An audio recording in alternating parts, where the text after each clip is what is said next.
Go yard. I got so much money.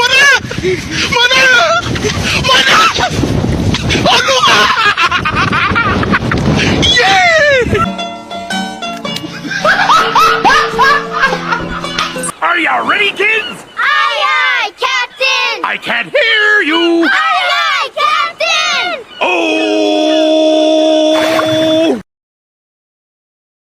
Assalamualaikum warahmatullahi wabarakatuh. Baiklah, kami di sini untuk memenuhi tugas dari Bapak Alun Kusuma, SS NPHD CFRM, dengan materi pengambilan keputusan lokasi operasi dan produksi dan analisis dan pengambilan keputusan terkait lokasi operasi dan produksi. Sebelumnya kami akan memperkenalkan diri. Perkenalkan, nama saya Pamesya Amanda Damayanti dengan NIM 220304293. Perkenalkan, nama saya Bella Nagita dengan NIM 220304300. Perkenalkan, dengan saya Alia Widari dengan NIM 220304329. Perkenalkan, nama saya Inisna Ningrum dengan NIM 220304335. Baiklah, langsung saja ke materi yang pertama, yaitu pengertian lokasi. Berbicara nama suatu tempat dapat mengartikan tempat tersebut sebagai suatu ruang. Tidak akan dapat mengartikan lebih jauh karakteristik ruang tersebut sebelum mendeskripsikan tentang lokasinya. Lokasi ini akan memberikan penjelasan tentang tempat atau daerah yang bersangkutan. Pada studi geografi, lokasi merupakan variabel yang dapat mengungkapkan bagaimana hal tentang gejala yang dipelajari. Lokasi merupakan suatu benda atau suatu gejala dalam ruang yang dapat menjelaskan dan dapat memberikan kejelasan pada benda atau gejala geografi yang bersangkutan secara lebih jauh lagi. Menurut Riyadi, lokasi berarti tempat secara fisik. Menurut Basu Swasta dan Irawan, lokasi adalah letak atau toko pengecer di daerah yang strategis sehingga dapat memaksimumkan laba. Tempat kedudukan perusahaan adalah letak geografis bangunan, mesin-mesin, dan peralatan yang dimiliki perusahaan yang digunakan untuk mengolah berbagai jenis sumber daya alam, menghasilkan barang-barang dan atau jasa. Dalam konteks bisnis, lokasi atau place merupakan bauran pemasaran atau marketing mix, produk dan harga atau price, promosi atau promotion. Lokasi pada perusahaan manufacturing adalah saluran distribusi ketika produk disediakan untuk terjadinya penjualan. Menurut Thoma dan Corbin, menegaskan bahwa lokasi relatif suatu tempat atau wilayah yang bersangkutan berkenaan dengan hubungan tempat atau wilayah dengan faktor alam atau faktor budaya yang ada di sekitarnya. Dengan demikian, lokasi relatif ditinjau dari posisi suatu tempat atau terhadap kondisi wilayah-wilayah yang ada di sekitarnya. Lokasi relatif dapat mengungkapkan dinamika wilayah yang bersangkutan. Baik, kita akan lanjut ke konsep dan referensi dalam teori lokasi. Banyak hal yang dapat menentukan kesuksesan sebuah usaha. Salah satunya adalah pemilihan lokasi. Peran penting pemilihan lokasi dalam sektor bisnis dan ekonomi pada masa lalu, mungkin juga saat ini, lebih diminati oleh para ahli geografi daripada ekonomi, sehingga perkembangan teori lokasi masih berkembang dalam ilmu geografi daripada ilmu ekonomi. Bagi para pengusaha sukses, lokasi bukan satu-satunya instrumen penting dari sebuah kesuksesan usaha yang dibangun, dirintis, melainkan juga hasil kajian para ilmuwan dan pengalaman dari berbagai pihak menunjukkan adanya korelasi penting antara kesuksesan dengan perencanaan awal dalam membuka sebuah usaha. A. Teori lokasi. Teori lokasi adalah ilmu yang menyelidiki tata ruang, spatial order, kegiatan ekonomi, atau ilmu yang menyelidiki alokasi geografis dari sumber-sumber yang potensial, serta hubungannya dengan manajemen operasi 249 atau pengaruhnya terhadap keberadaan berbagai macam usaha atau kegiatan lain, baik ekonomi maupun sosial. Ibrahim 1998. Pengertian teori lokasi dari sudut pandang lain adalah penjelasan teoritis yang dikaitkan dengan tata ruang dari kegiatan ekonomi. Hal ini selalu dikaitkan pula dengan alokasi geografis dari sumber daya yang terbatas, serta berpengaruh dan berdampak terhadap lokasi berbagai aktivitas, baik ekonomi maupun sosial. Pertama kali yang mengembangkan teori lokasi adalah von Thonen pada tahun 1880. Namun, teori lokasi diperkenalkan secara utuh oleh Walter Isaac pada tahun 1952. Teori lokasi merupakan teori yang dapat digunakan dalam berbagai bidang, seperti bidang geografi dan ekonomi. Pada awal perkembangannya, teori ini lebih pada bidang geografi daripada bidang ekonomi. Menurut Hussein 1997, 3 hal penting yang menimbulkan permasalahan seperti ini. Antara lain, yang pertama, teori lokasi lebih menarik ahli geografi daripada ahli ekonomi, sehingga lokasi merupakan bagian dari ilmu geografi. Yang kedua, peralatan yang digunakan dianggap tidak biasa bagi ahli ekonomi, sehingga tidak menarik bagi mereka yang membidanginya.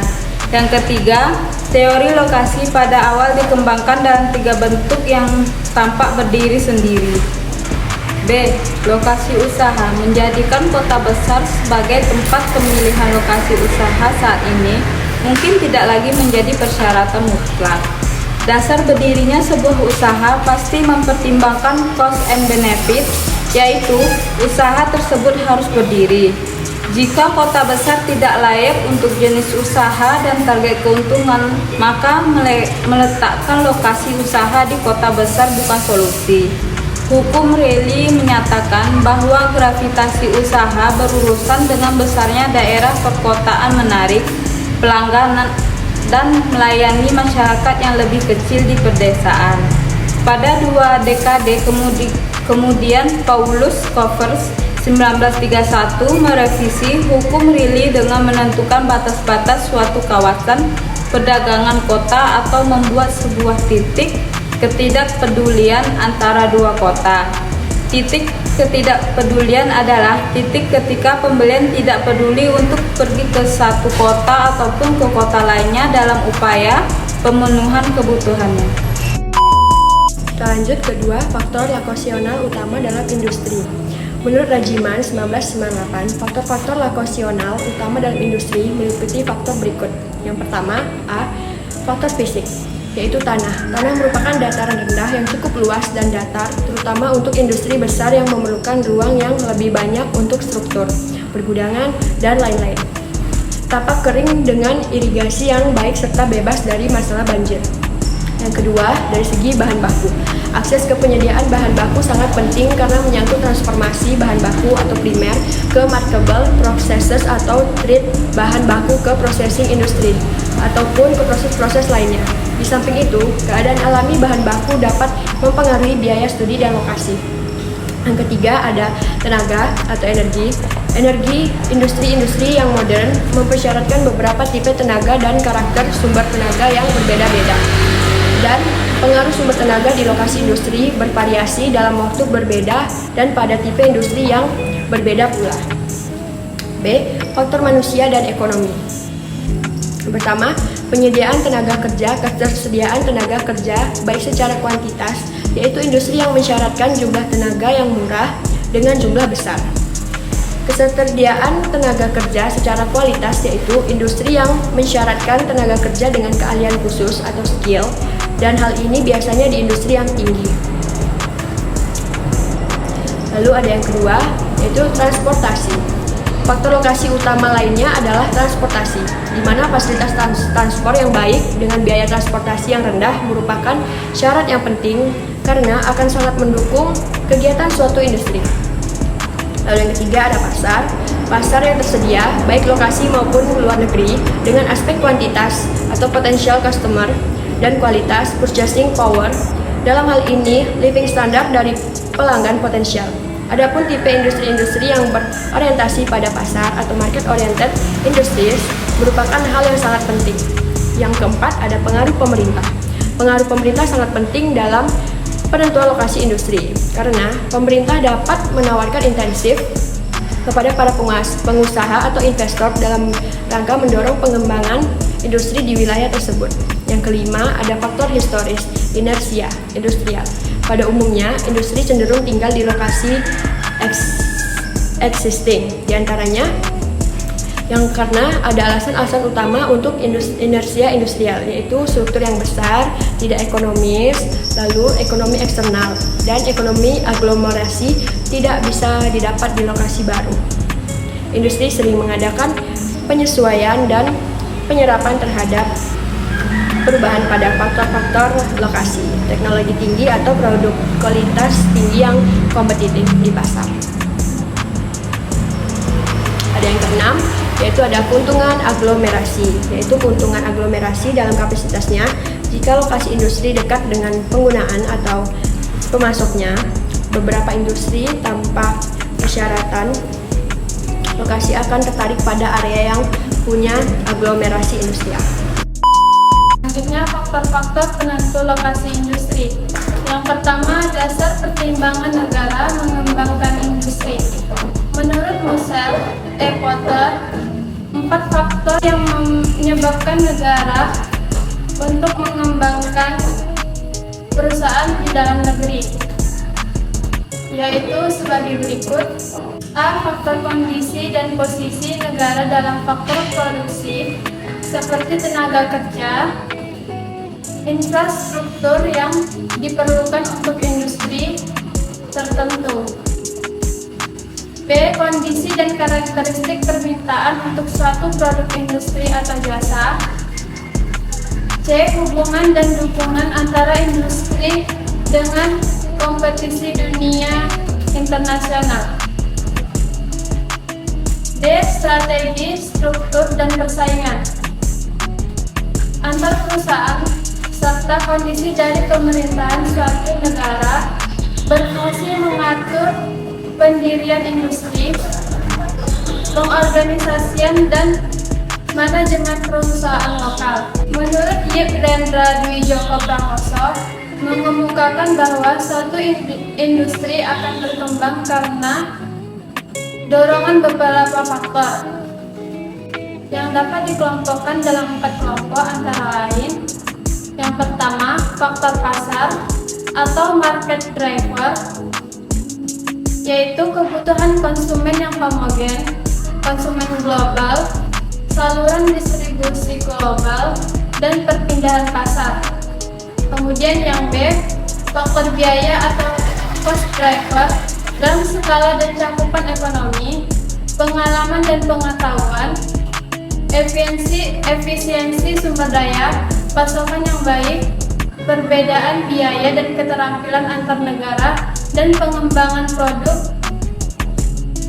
C. Faktor pemerintah, peraturan, dan kebijakan tentang perdagangan yang mendukung standarisasi produk dan kebiasaan dalam distribusi pemasaran. Kemudian yang terakhir D. Faktor persaingan, kebergantungan antar negara, serta kompetisi global. Yang ketiga adalah pertimbangan dalam menentukan lokasi industri. Beberapa faktor yang harus dipertimbangkan dalam menentukan lokasi industri diantaranya sebagai berikut. Yang pertama adalah bahan mentah. Bahan mentah merupakan kebutuhan pokok yang harus dipenuhi dalam kegiatan industri, sehingga keberadaannya harus selalu tersedia dalam jumlah yang besar demi kelancaran dan berkelanjutan proses produksi.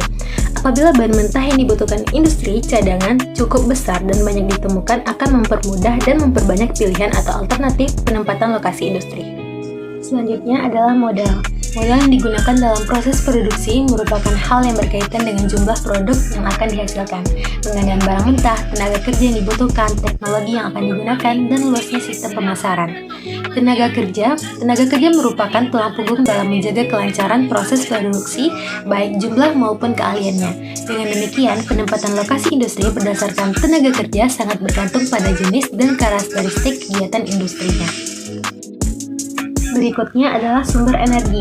Kegiatan industri sangat membutuhkan energi untuk menggerakkan mesin-mesin produksi, misalnya kayu bakar atau batu bara, listrik, minyak bumi, gas alam, dan tenaga atom atau nuklir. Suatu industri yang banyak membutuhkan energi umumnya mendekati tempat-tempat yang menjadi sumber energi tersebut. Nah, selanjutnya adalah transportasi. Kegiatan industri harus ditunjang oleh kemudahan sarana transportasi dan perhubungan. Hal ini untuk melancarkan pasokan bahan baku dan menjamin distribusi pemasaran produk yang dihasilkan. Selanjutnya adalah pasar. Nah, pasar sebagai komponen yang sangat penting dalam mempertimbangkan lokasi industri sebab pasar sebagai sarana untuk memasarkan atau menjual produk yang dihasilkan. Selanjutnya adalah teknologi yang digunakan. Nah, penggunaan teknologi yang kurang tepat dalam menghambat jalannya suatu kegiatan industri. Penggunaan teknologi yang disarankan untuk mengembangkan industri pada masa mendatang adalah industri yang memiliki tingkat pencemaran seperti air, udara, atau kebisingan. Yang rendah, hemat air, hemat bahan baku, dan memiliki nilai ekonomis yang tinggi. Selanjutnya adalah perangkat hukum. Nah, perangkat hukum dalam bentuk peraturan dan perundang-undangan sangat penting demi menjamin kepastian berusaha dan keberlangsungan industri. Oke, yang terakhir adalah kondisi lingkungan. Faktor lingkungan adalah segala sesuatu yang ada di sekitarnya yang dapat menunjang kelancaran produksi seperti keamanan dan ketertiban, jarak ke pemukiman, struktur batuan dan stabil, iklim yang cocok, ketersediaan sumber air, dan lain sebagainya. Baiklah, sekian dari penjelasan materi kelompok kami. Lebih dan kurangnya kami mohon maaf. Assalamualaikum warahmatullahi wabarakatuh.